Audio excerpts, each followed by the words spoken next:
Hello दोस्तों, स्वागत है आपका मेरे एक नए व्लॉग में। आज था नवरात्रि का छठा दिन यानी कि षष्ठी बंगाली हिसाब से। तो आज के दिन हमारी सोसाइटी ने गरबा रखा हुआ था, तो गरबे के लिए हम लोग तैयार हो रहे थे। तो मेरी बेटी ने आके बोला कि उसे आज हेयर एक्सटेंशन लगाना है, तो मैंने अपने हेयर एक्सटेंशन उसको दे दिया। एंड ये मैंने चश्मे पहन रखे हैं। चश्मे गाइस इसलिए पहन रखे हैं बिकॉज ये हेयर स्प्रे जो है, अगर ये आँखों में चला जाता है तो पूरा दिन मेरा जो है वो इरिटेशन से आँखें इरिटेट होती रहती हैं और मैं मज़े नहीं कर पाती हूँ। तो मैंने डिसाइड किया मैं स्प्रे डालने से पहले आँखों में चश्मे लगा लूँगी, ताकि स्प्रे के जो पार्टिकल्स हैं वो आँखों में नहीं जाएं। तो ये मैं तैयार हो गई थी। एंड पिछले कुछ व्लॉग से मुझे सर्दी ज़ुकाम काफ़ी था, तो अभी भी थोड़ा सा आंखें वैसी ही लग रही हैं, but I am happy and confident. ये फाइनली हम दोनों रेडी हो गए थे गरबा के लिए। मेरी बेटी काफ़ी एक्साइटेड थी बिकॉज़ यहाँ पे अपने कल्चर देखने के बहुत कम मौके मिलते हैं बच्चों को, तो उन्हें भी अच्छा लगता है नई चीज़ें देखना, समझना और अपने कल्चर के बारे में वो क्वेश्चंस पूछते हैं। जैसे कि गरबा गुजरातियों में होता है, हम बंगालीज़ हैं, तो जब हम जाते हैं तो बच्चे बहुत सारे क्वेश्चंस पूछते हैं दूसरे भी रिलीजन्स के बारे में, कास्ट के बारे में। तो अच्छा लगता है, हम उन्हें बताते हैं कि भाई हाँ, इंडिया में ऐसी भी चीज़ होती है। गाइस सच पूछो ना तो ऐसे लहंगा या साड़ी पहन के कभी कभी बाहर जाना बहुत अच्छा लगता है यहाँ पे, बिकॉज़ कहते हैं ना सेंटर ऑफ अटेंशन। क्योंकि बाहर जाओ तो इनके लिए ये ड्रेस बहुत नई होती है। कोई भी जैसे लेडीज़ होती हैं वो नोटिस कर रहे होते हैं, रोड क्रॉस करते करते रुक जाएंगे ड्रेस देखने के लिए आपके। कुछ लोग अप्रिशिएट करते हैं आपको आके, बहुत अच्छा लगता है।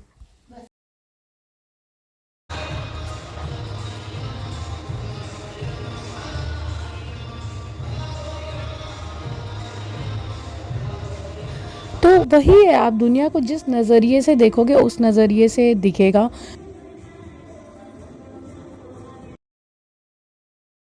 तो गरबा हमारा स्टार्ट हो गया था। हमको यहाँ पे मिला था जलेबी और फाफड़ा, जिसके लिए हमें 2 पाउंड पे भी करने पड़े थे यहाँ पे।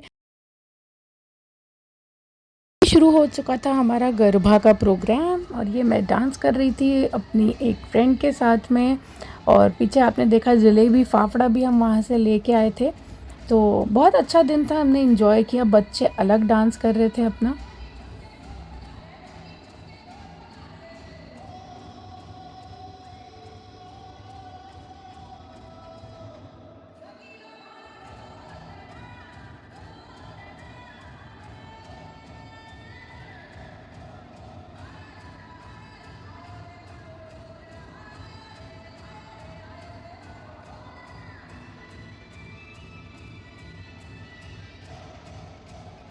उसके बाद गाइज़ आज षष्ठी थी, तो हम लोग आ गए थे षष्ठी पूजा में, यानी कि दुर्गा पूजा में आ गए थे हम लोग। यहाँ पे दुर्गा पूजा हो रही थी, जहाँ पे मैंने लास्ट ब्लॉग भी डाला था प्रिपरेशन का, वहीं पे हो रही थी।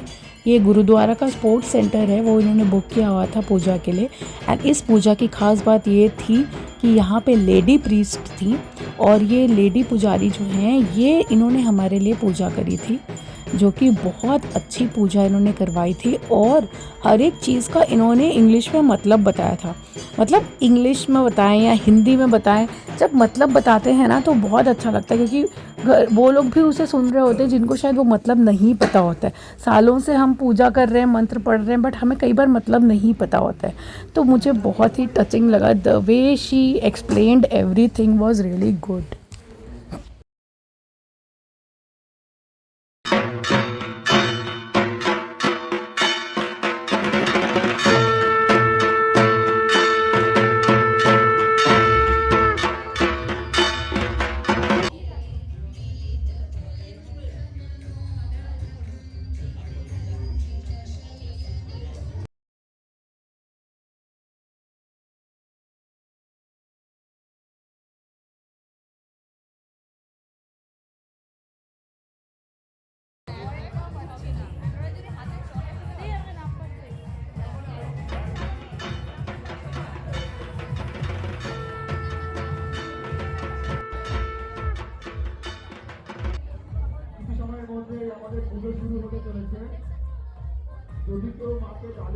ये दुर्गा जी की महा आरती की प्रिपरेशन चल रही थी। ये जो एक मतलब आरती करते हैं जिसमें बहुत सारा धुआं आता है, इसको धुनुची बोलते हैं हम लोग। कहते हैं ये दुर्गा जी को बहुत प्रिय होता है दोस्तों। और ये मान्यता है कि धुनुची में जो जो चीज़ें पड़ती हैं, जैसे कि कोकोनट का छिलका एंड कपूर, ये सब चीज़ें जो होती हैं वातावरण को शुद्ध करती हैं। और ये बहुत ही पवित्र माना जाता है, एक तरह से जीत मानी जाती है, अच्छी चीज़ों की विजय मानी जाती है। धुनुची जला के जो हम लोग आरती करते हैं, अच्छी चीज़ों की बुरी चीज़ों पे विजय मानी जाती है। और ये गाइस दुर्गा जी की आरती शुरू हो गई थी। अलग अलग चीज़ों से आरती उतारी जाती है इनकी, यानी कि शंख से, इत्र से, कपड़े से, दिए से और बहुत सारी चीज़ों से।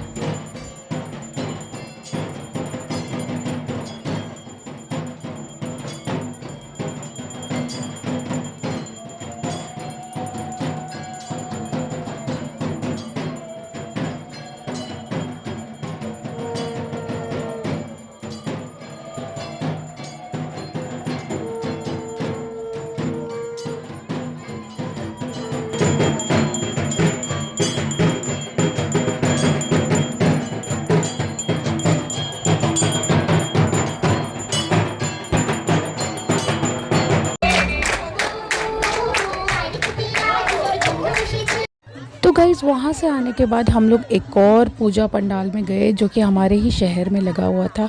तो वहाँ पे हमारे और फ्रेंड्स हमको मिले।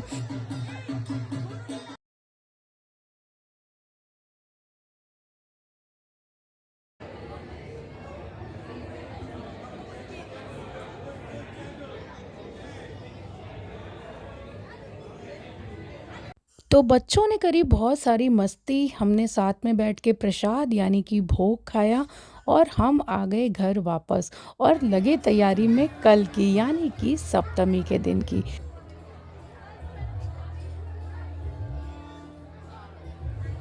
করেছি আজকের সন্ধ্যা আপনাদের কাছে এমনভাবে উপস্থাপনা করতে, যেটা দিনের শেষে আপনাদের মনের মধ্যে একটা পুজোর পুজোর আমেজ সঙ্গে নিয়ে যায়।